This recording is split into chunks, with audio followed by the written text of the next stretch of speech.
대표님, 네. 제 댓글에 보면 제로원이 좀 비싸다라는 평가가 좀 있습니다.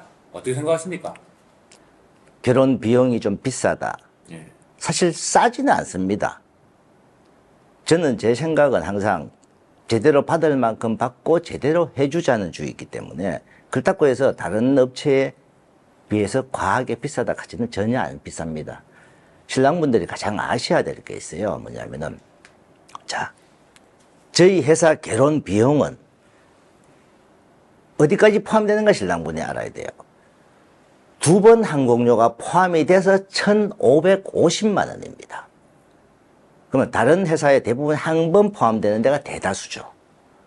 그러면 그게 1,550이냐, 1,500이냐, 1,800이냐, 2,000까지 가는 회사도 있어요. 2,000까지, 1,800 이렇게 하면 이게 비싼 거죠. 저희는 1,550. 그러면은 제가 전체적으로 보면 비싸다. 자, 요 1,550, 요게 결혼 비용이 신랑분이 한국 회사에 내는 돈입니다. 그러면 한국 회사는 뭐라고 이야기하느냐? 네, 요것만 내면 다 됩니다. 자기들하고 다 됐다는 소리죠. 그 다음은 뭐냐? 베트남에 와서 현지 에이전시나 현지 마담 쪽에 신부 한국어 교육비 주세요. 기숙사비 주세요. 자, 이렇게 막 가는 거죠. 용돈 주세요. 그러면 어떤 데는 또 조금 비싸게 한 데는 뭐 1,800 기숙사비까지 포함된 데도 있긴 있습니다. 꼭 다 나중에 주락하는 건 아니에요. 근데 싼 금액일수록 차후에 붙어 나가는 거예요. 그러면은, 자, 저는 비용을 이렇게 세 가지로 보통 나눕니다.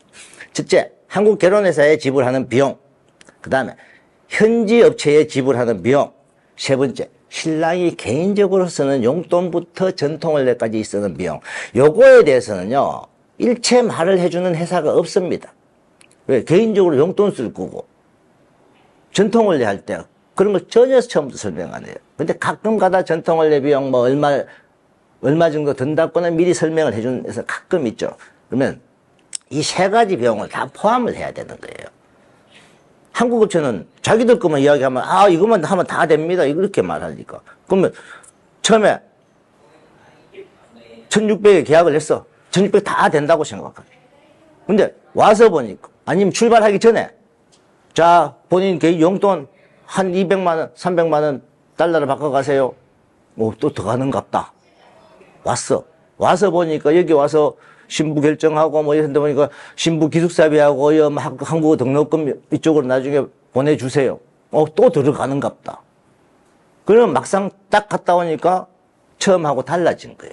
달라지다 보니까 앞으로 얼마가 들어갈지를 모르는 거예요. 자, 저희 회사는 한국 회사에 낼 돈, 베트남 현지 에이전시한테 줘야 될 돈, 제가 양축을 직접 하기 때문에 이 두 개를 계약서 안에 다 포함시켜 줍니다. 그래서 두 가지를 포함해서 얼마, 그리고 신랑이 처음에 용돈을 얼마 정도 가져오느냐. 용돈, 그러고 나중에 2차 왔을 때, 그때 전통원래 왔을 때, 그때 처갓집에 가서는 경비 쪽으로 얼마 가져오세요. 그리고 전통원래비 얼마입니다.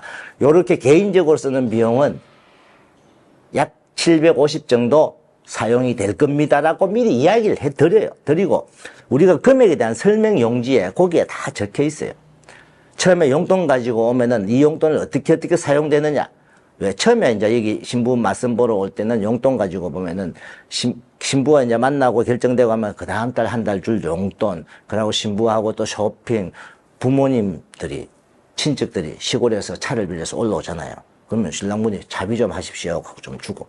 그러고 저희들 같은 경우는 일정도 길고 신혼여행도 길다 보니까 그 기간 동안 신부하고 둘이 데이트하는 비용, 신부하고 또 쇼핑도 하고 이카라는 그런 비용으로 쓰는 비용. 그래서 모든 신랑이 똑같이 가져옵니다. 근데 똑같이 가져와서 마지막 날 보면 돈이 얼마 남았는가를 제가 이렇게 물어보거든요. 물어보면은 조금 많이 쓴 사람, 적게 쓴 사람 있어요. 왜 많이 쓴 사람은 왜 많이 썼느냐? 가만 보면은, 자, 신혼여행지에서 좀 신부 뭐 이렇게 선글라스도 좀 사주고, 잘해주고 싶다. 수영복도 좀 사고 이러다 보니까 좀 지출이. 그 나머지는 다 비슷비슷하게 씁니다.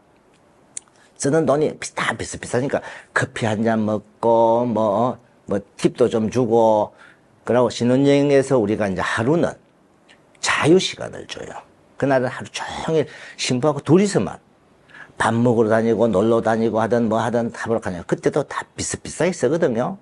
그러면 마지막 날 되면은 거의 비슷하게 남는데 조금 많이 쓴 사람은 제가 10만 원 정도를 내서 더 환전을 해줍니다. 그래서 잔금 넣을 때 10만 원을 더 넣으십시오 하고 마지막 날 여기서 신부하고 둘이 데이트하면서 마무리를 지라고. 그래서 비용은 제가 설명해 준 비용 안에는 신랑분이 개인적으로 놀러 올 때 외에는 다 포함이 되어 있는 비용을 설명하는 거예요. 그래서 다른 사람들이 봤을 때, 저러고는 비싸게 느낀다. 왜? 회사에 내는 돈과 용돈이나 전통원래까지 토탈해서 저는 약 2,700만 원 정도 예산을 잡아라 합니다. 예산을 잡아. 예, 예산을 잡아라 하는 거죠. 예산을 잡아라지 이게 회사에 내는 돈이 아니거든요. 그러면 다른 회사는 1,600만 원에 다 끝납니다. 회사하고 끝나는 거예요, 그거는. 회사하고 끝나는 거지 이 신랑이 총 들어가는 비용이 아니란 말이에요. 심지어 어떤 사람은 4천만 원, 5천만 원, 저는 얼마 전에 6천만 원까지 들어갔다 하는 사람도 봤어요. 그는 6천만 원까지 들어갔다 하는 사람은 누구한테? 브로커한테 걸린 거예요. 실질적으로 업체하고 결혼을 해보면은 처음에 싸게 부른 사람들은 가면 갈수록 나중에 비용이 새로 비용이 자꾸 생겨요. 그럼 나중에 신랑분이 얼마가 들어가는지를 모르고 저한테 가끔 문의 온 사람이 있어요. 사장님, 저는 이렇게 여기까지 진행했는데 앞으로 돈이 얼마 더, 제가 그쪽 회사 기준을 어떻게 알겠습니까? 전통원래비는 얼마를 준비하라고 갑자기 아직 그런 말도 안 해요. 알 수가 없는 거죠. 그래서 우리는 그 부분을 다 설명을 해주고 하기 때문에 전체 처음부터 해서 신부가 올 때까지 예산은 요 정도 잡으십시오 하는 데서 하다 보니까 비싸게 느껴진다. 근데 어느 업체든지요 해놓고 보면요 그만큼 다 들어갑니다. 그만큼 어느 정도입니까? 대부분이 신부하고 신부 매달 주는 용돈까지 포함시킨다 하면은 2,800, 3,000 정도는 들어갔다. 예산 그렇게 잡아야 된다. 저 예산을 그렇게 잡아야 된다. 왜냐면은 여기서 또 이제 빠진 거 있습니다. 신랑분이 또 중간에 와이프 보러 개인적으로 놀러 오는 비용은 또 포함이 안 되겠죠. 그걸 한 번 오느냐, 두 번 오느냐, 한 번 올 때마다 한 돈 100만 원 정도는 들 거다. 두 번 올지, 세 번 올지, 그건 알 수가 없잖아요. 신부 입국 기간이 많이 길어지다 보면 신랑분이 좀 더 들어가고, 그러고 입국 기간이 길어지다 보면은 신부한테 매달 주는 용돈이 더 주니까. 근데 요번부터는 이제 원래부터는 이제 입국 기간이 다시 6, 7개월로 줄였으니까 그런 부분도 비용은 좀 덜 들겠죠.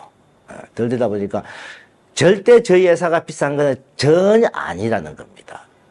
총 들어가는 예산을 그렇게 설명하다 보니까 결혼 비용은 저희도 1,550만 원입니다. 1,550만 원 기준에 어떤 신랑분 다 알아보세요. 알아보면은 비행기값 2번 가는 법 포함해서 1,550만 원 절대 비싼 게 아니고 적정선입니다. 그래서 결혼 기간도 7박 8일. 그 7박 8일 기간 동안 쓰는 비용이 그 정도면 싸지는 않아요. 비싸지도 않고 저는 적정선이라고.